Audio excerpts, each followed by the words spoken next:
BlogTalkRadio, the world's largest online radio network. Hey everyone, I am your host Andrew. Thank you so much everyone for joining us as always.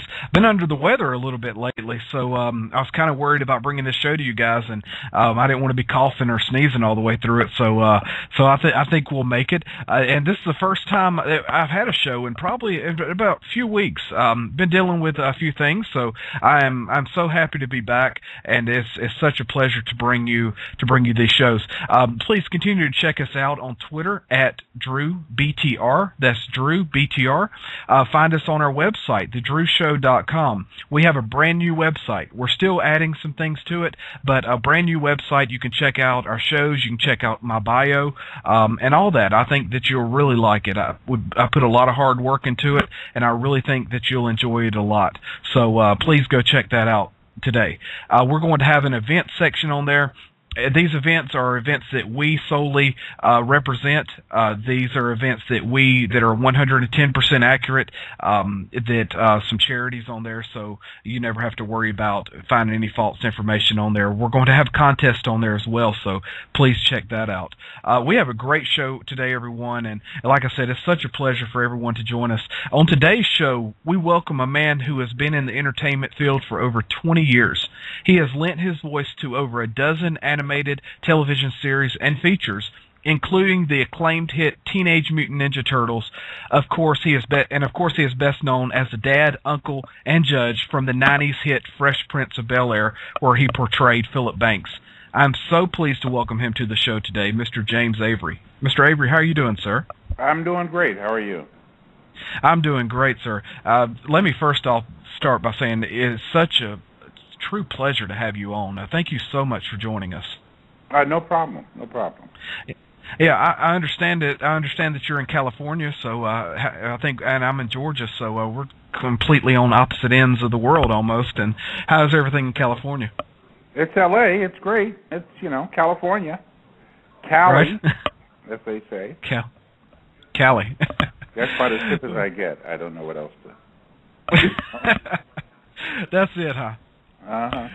Well, you know, I'm not sure if a lot of people know this about you or not, but in 1968, you joined the United States Navy and you served in Vietnam, and I want to just start out by saying thank you so much for the bravery and service to our country and what our military men and women go through every day. There's no way at all that we could ever thank them enough. So thank you so much. Well, thank you. Actually, it was 65. I was in from 65 to 69, and well, I love the military, the vets. I am one, so I support them wholeheartedly. Yeah, and we support you wholeheartedly as well. I think it's absolutely amazing, and I just have the utmost respect for you. I really do. Now, as I mentioned a moment ago, you were the Shredder. And this is what I think is so cool. You were the Shredder from Teenage Mutant Ninja Turtles, and I have to admit, I grew up watching that, and I actually didn't know till about a year ago that you played as the Shredder. Tell us about that. Tell us about that experience. Oh, it was fabulous. That was, one of the jobs I got. When you're an actor, you have to get a job, and one of my teachers told me you're only an actor when you're acting. The rest of the time you're unemployed, so your object is to get as many jobs as possible. So when that came up, and I auditioned for that, and I got that, it was a thrill. It was fun, and we're all supposed to get together, as a matter of fact. I got a call, Rob Paulson, who was one of the voices, and we're all supposed to hook up, today, I think, somewhere. Oh, wow. Did you miss it? I might have. Well, that must be pretty cool. You worked together so long ago, and now you're being able to get together again. That must be really cool to see everybody and just kind of like a big family reunion, I imagine. Oh, it is. We had a ball, and we all got along. It was just fun. It really was. Yeah, I bet it was. Now, do you still do the voice? Do the voice of what? Of Shredder? Shredder? No. Not at all. No, I think they got a whole new group of people for that stuff. No, if everything is still on. Well, do you still do it for people if they ask you to do it? Oh, are you getting ready to ask me to do the voice of Shredder? Come on, like beef up. Right, of course. Yes, I am. There you are. Okay. Perfect. That's great. Love it. Yeah, I love the show as I was growing up, like I said, and I just used to always watch it in the mornings when I was getting ready for school, or Saturday mornings, or anything like that. Absolutely loved it. Now, you recently guest starred on Grey's Anatomy, which is one of my favorites, and Harry's Law, of course. Did you enjoy your experience being on the shows? Well, I loved that. I like working, man. I'm an actor. I like to work, and it was, it was a good part, and it was a challenge, and it was really good. I like a job. I like to work. I don't like to lay around and do nothing. That's always a good thing. Exactly. Always. Always. Yeah. Now, as I mentioned a moment ago, you served in the United States Navy. You went to Vietnam. So what was it about acting that you knew that was what you wanted to pursue? Well, I didn't know. I got out in '69, and I went to City College in San Diego, and my hippie days, hanging out with my boys, and one of my teachers asked me to audition for a play, and I did, and I got in, and I liked it, and that was like in '72, and I just liked it, so I kept doing them, kept doing theater. I got bit by the theater bug. So it was always, being on stage for you was always almost like home, was always just very comfortable for you, and you just absolutely loved it? Well, I'd never experienced anything like that before, and it was interesting. It was so new to me and so refreshing, Yeah, exactly. I completely. It looks like we have a call coming in right now from a 404. It looks like from Atlanta. Okay. Let's see. Hello, caller. You're on the air. Hi, this is Big Meech. I'm calling from Atlanta, Georgia as well. Mr. James Avery, how are you, sir? It's good to hear your voice again. Oh, well, thank you. Thank you. It's been a while since we've talked, and I want to ask this question of you. Throughout your illustrious career, you've done a little bit and a lot of everything. What have you not done that you want to do? I don't know. That's around the corner. That's me, That's something on the horizon. There is something I haven't done, but I won't know what that is until I see it. All right. You understand what I'm saying? I got exactly what you're saying, yes. And also, do you still believe that August Wilson is the African-American version of Shakespeare? Well, he most definitely is. The skills you need to do Shakespeare are the skills you need to do August Will. I mean, his writing, the rhythms in his plays, you can't do one of those page-and-a-half monologues without really understanding the rhythm of that piece. And Shakespeare, you act on the line in Shakespeare. It's not the pauses that the action happens. It's on the line, on the word. And August is that way. You've got to move it along. It's one of those things that makes the audience work. You understand what I'm saying? Exactly. The audience. You make the audience work to keep up with you. You understand what I'm saying? Exactly. Well, thank you so much for the call. Thank you. Thank you. Wow. So you very much study up on Shakespeare as well, don't you? That's part of my training. I think, that's part of the craft. If you want to be an actor, you go to school, you study the craft. And one of the major crafts is Shakespeare. It's like music. If you're going to learn how to play a piano or whatever, you learn classical. It teaches you your instrument, so that you can move and do. Most musicians, especially jazz musicians, have studied classical music. That's what makes you learn your instrument and learn how to work. Shakespeare teaches you your voice. It teaches you how to break down a scene. It teaches you how to handle language.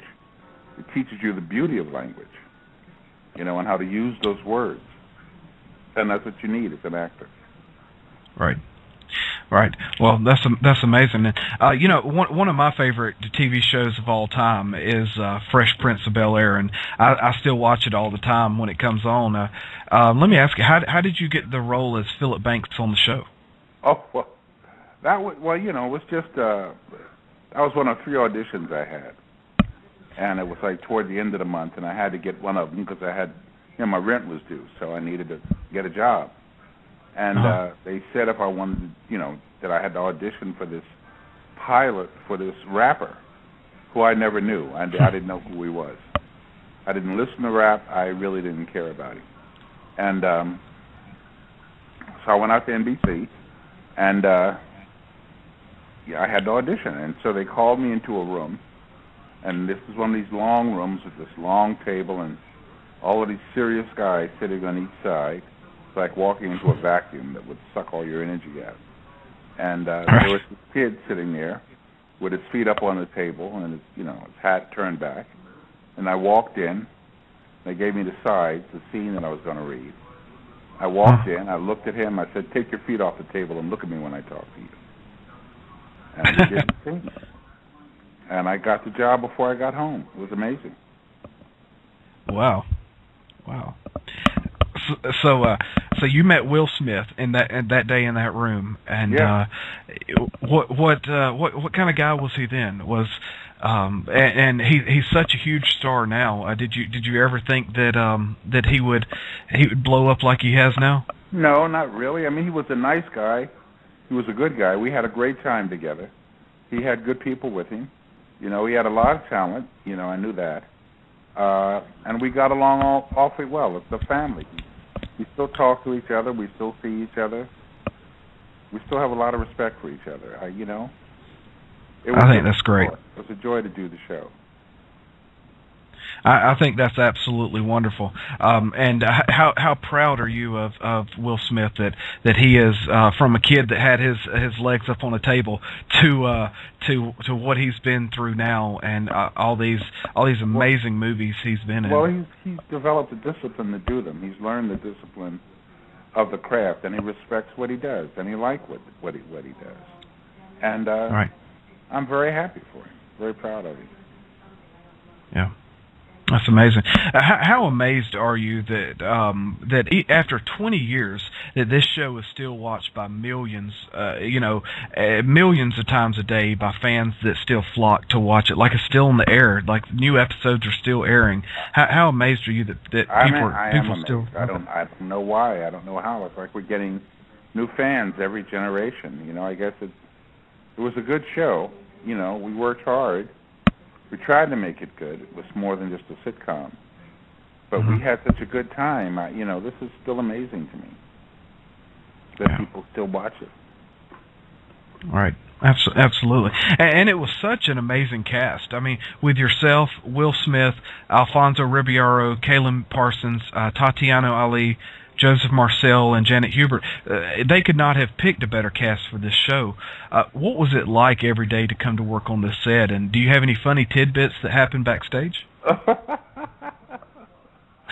All kinds of tidbits. I mean, you know, it was amazing. Will actually, he took us to Hawaii once, you know, got us, did all our dressing rooms. We had to design all our dressing rooms and do them like we wanted. You know, we always had a party together before we filmed. You know, Friday was film day, and that was party day. You know, and it was just, we had to watch what we ate because, you know, craft services, all of us were getting huge because the food was so good. So it was great. We were all late to lunch one day, and they made us move because we used to all go out to lunch together, you know, and hang out. And we're like an hour late, and it pissed everybody off. So had to be, you know, we had to be regulated. That's funny. I mean, it sounds like you're really a family on the show, and since Will and Alfonso Ribeiro, since they were so young on the show, and you mentioned he had his feet up on the table when you walked in that day, did you get a chance to really be his mentor and to really be that figure that he needed to develop into who he is? Well, I don't know. He had a great family, and he was raised well. And so, that had a lot to do with it. He came in as a good person. Now, as we managed to share skills on the set, and there were some things that he didn't know about acting that, of course, he picked up because the people that he was surrounded with. Joe Marcel is from London, and he was with the Royal Shakespeare Company for like 8 to 9 years. And so, he's crafted in all those things. And Tatiana Ali made her debut when she was 4 years old on Broadway. And Alfonso has been working for like most of his life. These were all, seasoned people. So you just had to be in that sense. And Will was open enough to know when he needed help with something, and we were all there to be with him, to look out for him. So I think it was a mutual situation. Well, I think that's great. And now Joseph Marcel, I heard that you and him actually go skiing, or went several times in the past, right? Oh yeah, in the past. But we're still buddies. He's down in San Diego at the Old Globe, but he stays at my house whenever he's in the country. Wow. Yeah, I absolutely loved him, and if everyone remembers him, he was, of course, the butler on Fresh Prince of Bel-Air. I remember one time, or several times actually, the late Sherman Hemsley making several appearances on the show as well, and it was so sad hearing of his passing. What are your thoughts on? Yeah, what are your thoughts on Sherman and what kind of man he was? Well, Sherman was a hero. He was one of the vanguards in African-American theater and TV. And if it wasn't for him, a lot of us wouldn't be here. That whole, his appearance, his whole character, the things he brought to TV. I appeared on that show. When I first got to L.A., I did that show. I did the Jeffersons, a couple of Jeffersons. Did you? Hello? Hello? I'm here.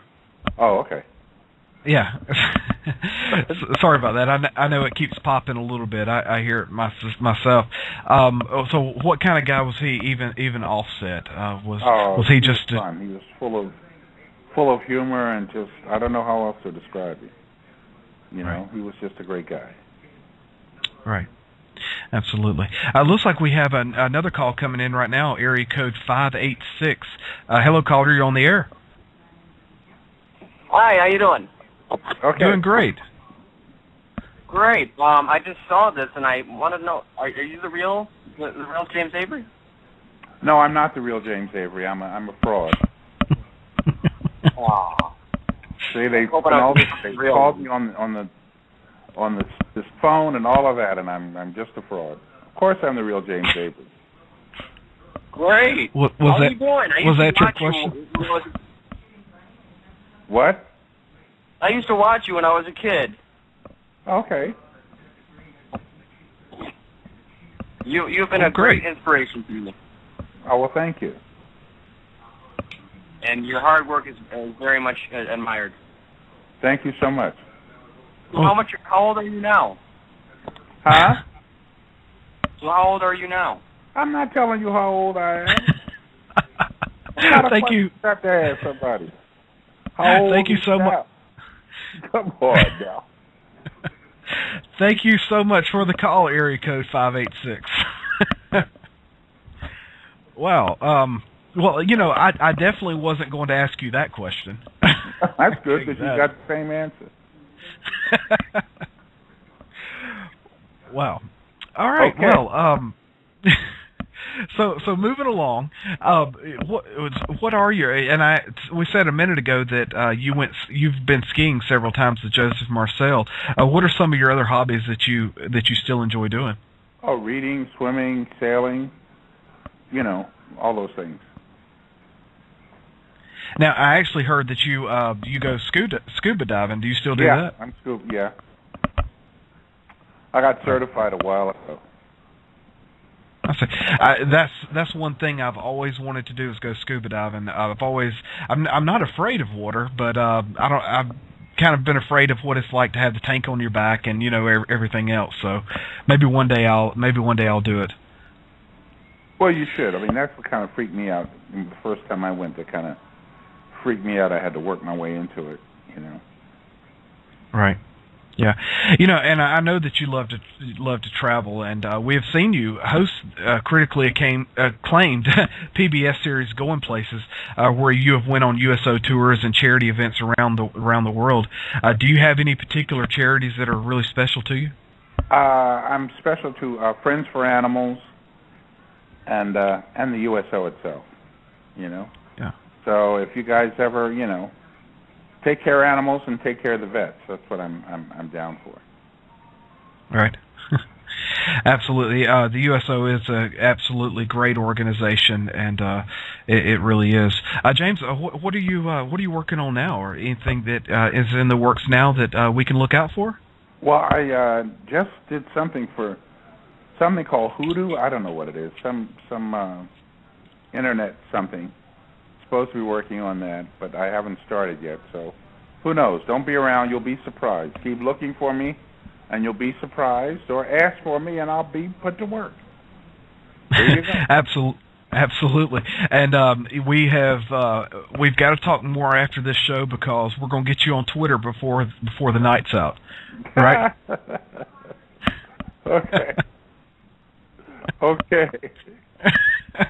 And for anyone that probably has no idea what we're talking about, we talked about this in the screening room a little bit before the show, and you actually don't have Twitter or Facebook, but I hope that we can change that. I don't know about all that. All right. Mr. James Avery, it's such a pleasure to have you on the show. Thank you so much for joining us. Well, thank you for having me. Okay? Thank you, and God bless you, sir, and I wish you nothing but the best moving forward, and thank you so much. And the same to you. You take care. You too. Bye-bye. Bye. That was Mr. James Avery. Such a pleasure having him on. Of course, he played Philip Banks from Fresh Prince of Bel-Air. He is a great man, now living in L.A. We had a chance to talk for about 10 minutes in the screening room before the show. Such a wonderful man, and it was, like I said, such a pleasure to have him on. Please continue to follow us on Twitter at DrewBTR to find out more about our upcoming events and shows, as well as our website, thedrewshow.com. Thank you so much to the 404 call earlier. I missed your name, I'm sorry, and for the 586, Jacob or Jacobs? I don't know. But thank you so much for the call anyway, asking how old James Avery was. Thanks. But thank you all again. I appreciate it. Have a good evening. Have a great night. Have a great weekend coming up. Tomorrow starts the weekend, so have a great one. I am actually going to Dragon Con next weekend. Dragon Con is a weekly Star Wars convention. There's going to be a lot of celebrities there. We're going to interview a lot of great people, so we're looking forward to that. Monday night at 8:30 p.m. Eastern Time, this upcoming Monday night in about 3 days, we're going to have Bria Kelly on our show. Bria is a current contestant on America's Got Talent right now. She won the YouTube auditions, and she was able to come onto the show. So we are looking forward to having her on. She's 16 years old, and she has a powerful voice. She has a beautiful voice, so we're really looking forward to that. Again, thank you all again, and good night. Blog Talk Radio, where millions of hosts and listeners gather.